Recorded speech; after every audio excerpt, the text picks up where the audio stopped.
Halo peserta presentasi hari ini. Gak usah malu, ngapain malu sih? Swastiastu, swastiastu. Oke, ada Pak Klian di sana, Pak Klian. Halo. Sama Miss Agung ada di sini. Miss Agung, say hello Miss Agung. Miss Desi. Pose.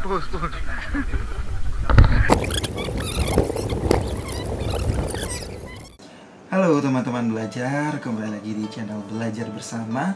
Dan ini adalah video lanjutan dari kegiatan hibah penelitian yang kami lakukan di Desa Demulih sebelumnya. Bisa dilihat di link di atas ya.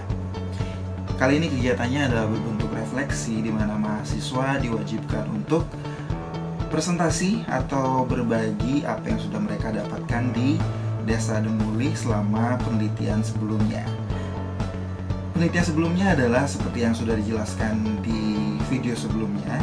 Sekali lagi bisa dilihat di link di atas. Itu adalah penelitian tentang kearifan lokal di Desa Demulih, Kabupaten Bangli, Bali. Dan kali ini pada saat refleksi ini mereka dari 5 kelompok yang ada itu diminta untuk mempresentasikan atau membagikan atau berbagi tentang kearifan lokal yang mereka dapatkan di sana, baik berupa bentuk leksikonnya dan filosofi yang ada di baliknya.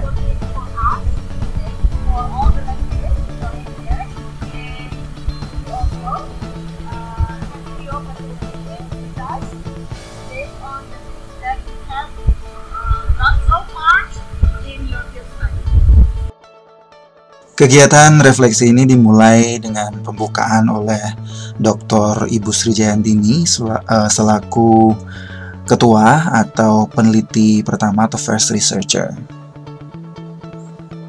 Beliau menjelaskan bagaimana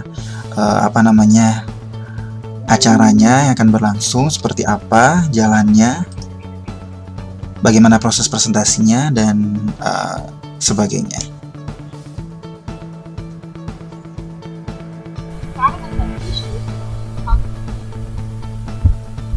By dividing it into some groups, so we can also share what we have got, and you can find the important values through the topic specific. Di dalam presentasi ini ada 5 kelompok yang mempresentasikan data, atau karena mereka ketika pengambilan data di Desa Demulih di Kabupaten Bangli, di Kecamatan Susut di Kabupaten Bangli, Bali, mereka diminta untuk mencatat ataupun merekam, mengambil foto juga terkait dengan penjelasan kearifan lokal dari masyarakat yang ada di sana. Nah, pada saat presentasi ini mereka akan memilih foto-foto yang mereka anggap pas untuk dipresentasikan ya, yang mereka anggap mewakilkan gitu hasil dari yang mereka dapatkan di Desa Demulih. Mereka pilih, kemudian mereka presentasikan, mereka sampaikan makna filosofis yang ada di dalamnya ataupun hal-hal yang terkait dengan leksikon-leksikon gitu. Jadi benar-benar foto ini berbicara.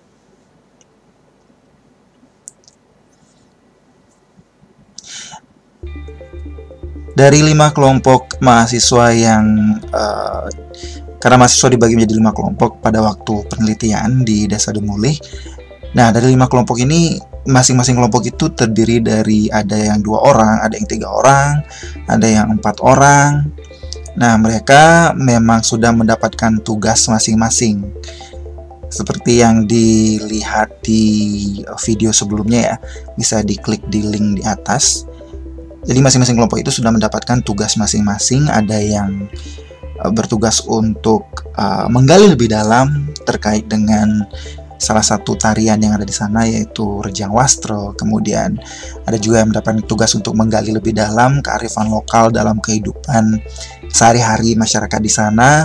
Kemudian ada juga kelompok yang bertugas untuk berdiskusi, menggali lebih dalam, dan juga mencatat hal-hal yang terkait dengan subak atau organisasi pengairan ya yang ada di Bali yang sudah terkenal di mancanegara di seluruh dunia.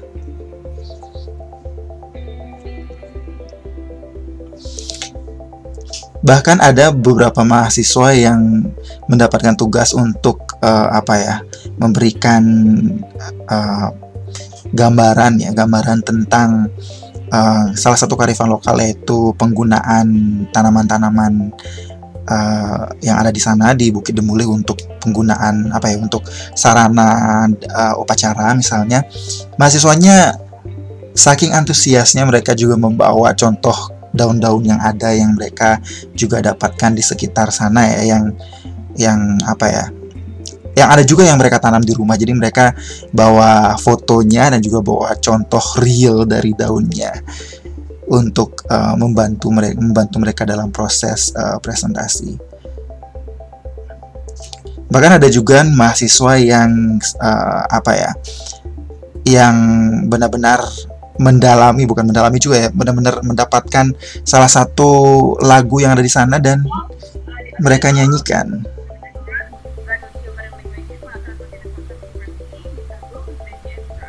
Nah, ini adalah dua orang mahasiswa yang bertugas untuk menggali lebih dalam tentang Rejang Wastra dan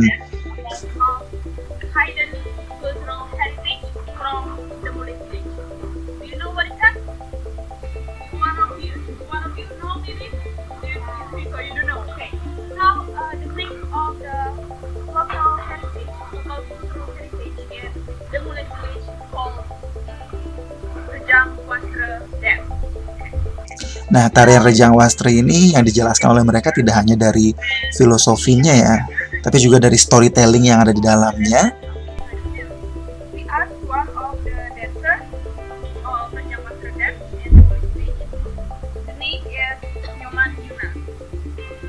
Jadi tarian Rejang Wastra ini sebenarnya memiliki cerita di dalamnya dan mereka berbagi tentang cerita yang ada di dalam tarian ini.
Terlepas dari gerakan dan juga story yang ada di dalamnya atau cerita yang ada di dalamnya, mereka juga mendapatkan lagu yang dinyanyikan pada saat tarian ini dipertunjukkan. Karena tarian ini sakral,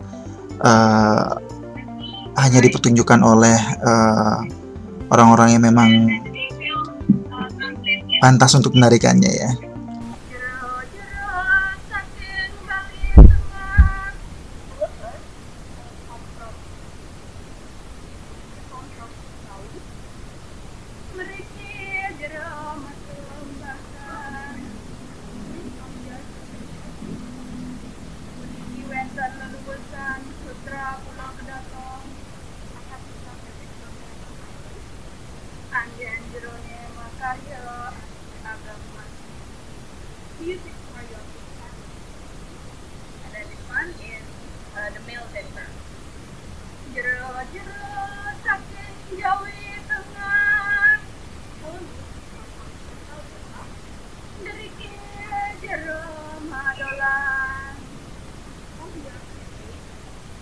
Daging ledua sutra puluh yang saking bari tengah mangga jerone tumbasin anggen muputang karya Mustafa Mansur jero saking Jawi Tengah Tipiang sampun numbat nanti adolan jerone jagi ke angger reng balik mangereng kulon manggen tiang aji kudus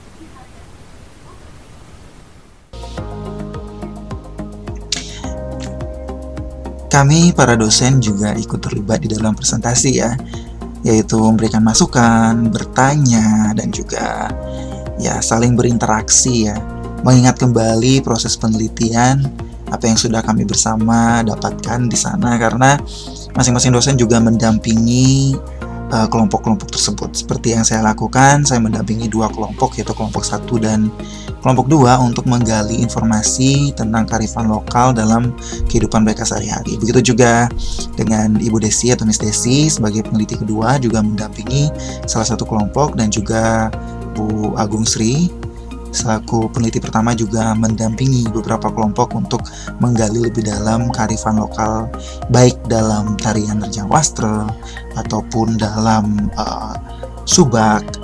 Kemudian ada juga serati Banten atau mereka yang bertugas untuk membuat Banten ketika ada membuat Banten atau offerings ya, ketika ada upacara-upacara di desa Demulih di Demulih sendiri ya. Jadi semua itu ada gitu kearifan lokal yang ada di dalamnya masing-masing gitu. Jadi masing-masing kelompok punya tugas untuk menggali itu.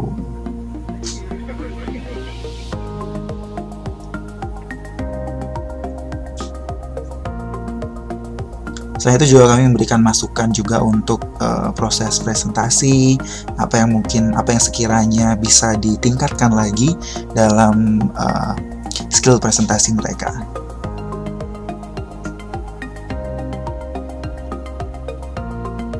Karena skill presentasi juga terkait dengan public speaking, jadi kami dan juga mahasiswa lain yang mendengarkan ikut memberikan masukan apa yang sekiranya kita atau kami dari posisi audiens itu bisa diberikan masukan kepada presenter ya, karena terkadang yang mempresentasikan mungkin kelewatan. Nah, kami di posisi audiens mungkin akan mendapatkan lebih banyak apa yang kira-kira mereka perlu sampaikan, apa yang kira-kira mereka perlu untuk tingkatkan lagi dalam proses presentasi mereka.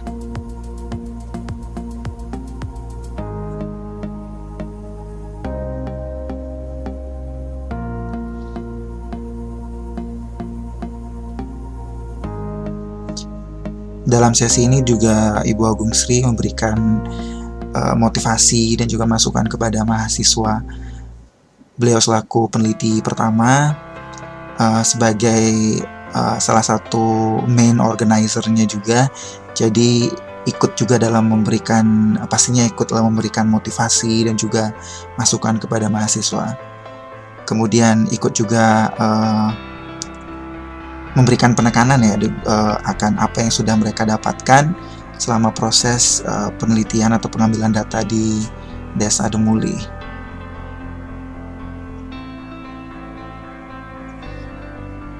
Dari mahasiswa pun mereka juga antusias untuk belajar hal baru, dan mahasiswa yang awalnya merasa ini akan membosankan malah berbalik yang merasa ini sangat menarik buat mereka karena mereka bisa mempelajari tentang kebudayaan mereka sendiri, yaitu kebudayaan Bali, dan juga lebih mengenal salah satu kebudayaan di Bali, Desa Demuli, dan juga dapat kesempatan juga untuk langsung mempraktekkan skill wawancara ketika proses pengambilan data atau interview ya, dan juga proses seperti refleksi ini. Jadi mereka mendapatkan kesempatan langsung untuk bisa berlatih presentasi, berlatih berbicara di depan umum gitu, karena presentasi ini pun dilakukan di salah satu tempat di Denpasar, yaitu Taman Baca di daerah Kesiman Denpasar. Jadi tidak hanya kami, banyak juga orang-orang lain yang datang ke sini.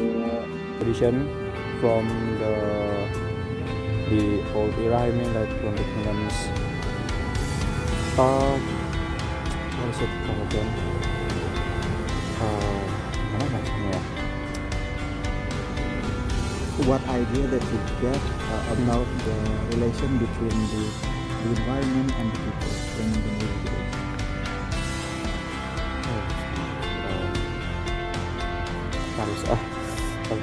Ini merupakan interview terakhir tentang ecological awareness yang mereka dapatkan selama proses pengambilan data di Desa Demuli. Okay, the lesson about the ecological awareness what I get in Demuli village, that we need to keep our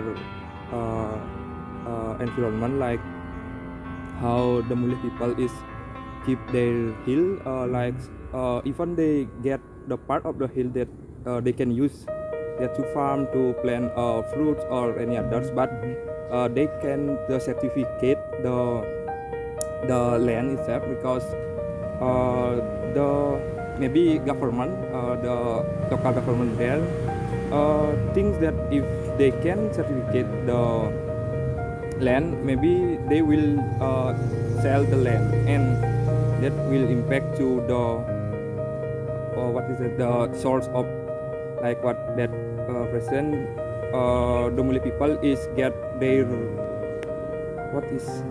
bahan ceremonial tools in the Demuli Hill. So when they don't keep environment in Demuli Hill, they feel susah, rare when it's been rare the plant that they can use as a. Dalam kegiatan ini mereka juga mendapatkan kesempatan untuk berlatih public speaking ya, seperti yang saya bilang sebelumnya. Jadi beberapa di antara mereka mungkin masih sangat ragu dengan kemampuan mereka, atau mungkin masih kurang percaya diri. Nah, di sini mereka mendapatkan kesempatan untuk bisa berlatih menyusun kalimat dalam menyampaikan sesuatu atau menyampaikan ide dalam bahasa Inggris.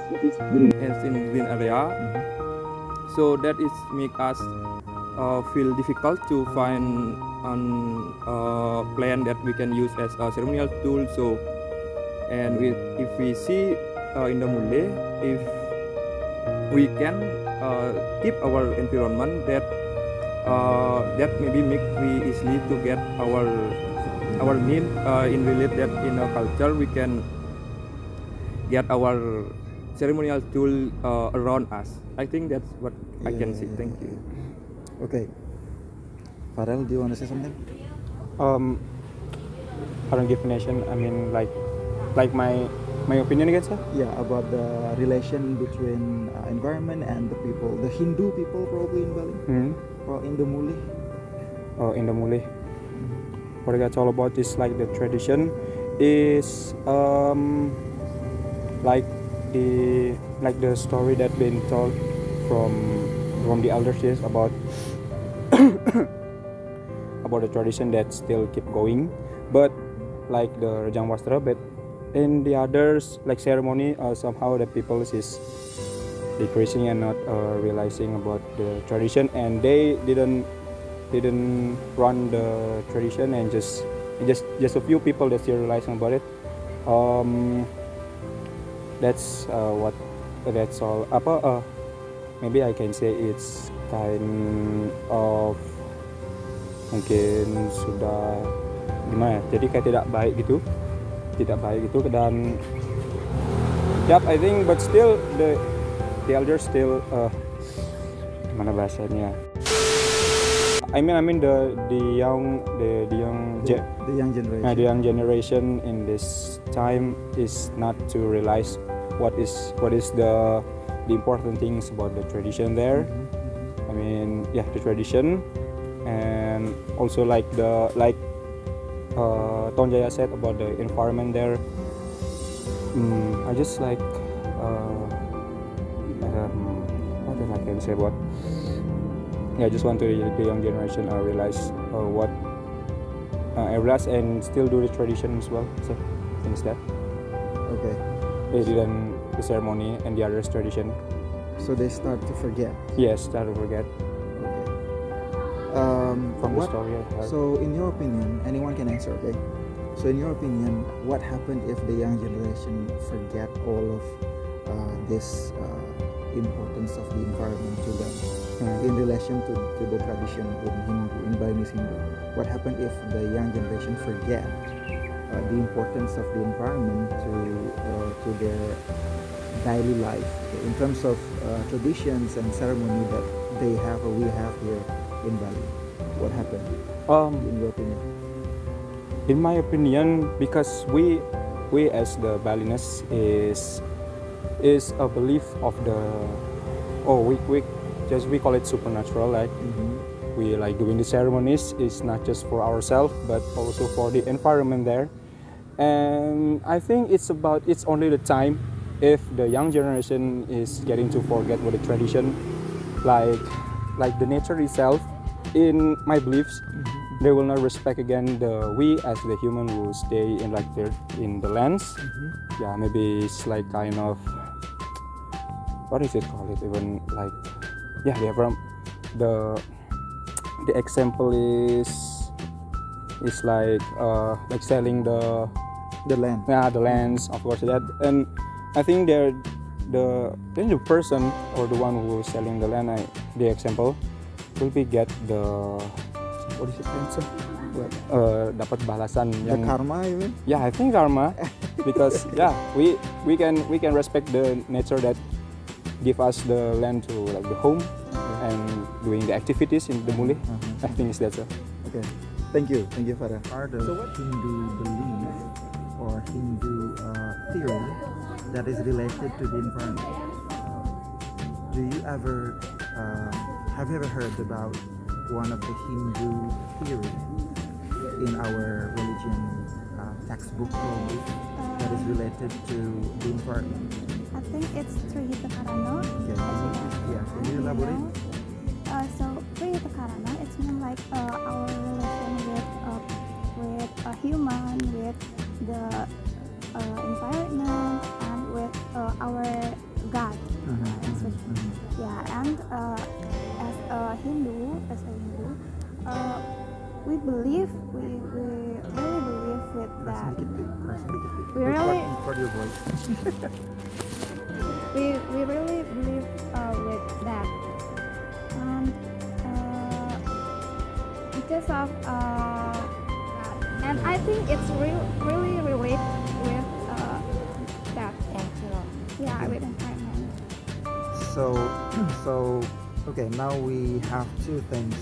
The first one is the Mule village with all of their traditions, ecologically related traditions and activities, and etc. And the second one is the concept of Trihita Karana. Tonjaya, can you please relate those two things? Those two things is Trihita Karana is our relation with the what is it? The parayangan, pawongan, and palemahan. Palemahan is we need to make a good relation with our environment.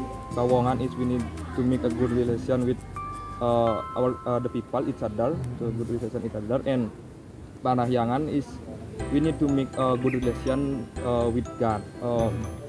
And the relation of street is we need to make a good relation with our environment, because as we know, we take what we get from the nature or environment itself to offer to the God. So when these three things goes well, so that is make our life what is in Bali is called Rahayu, maybe like that.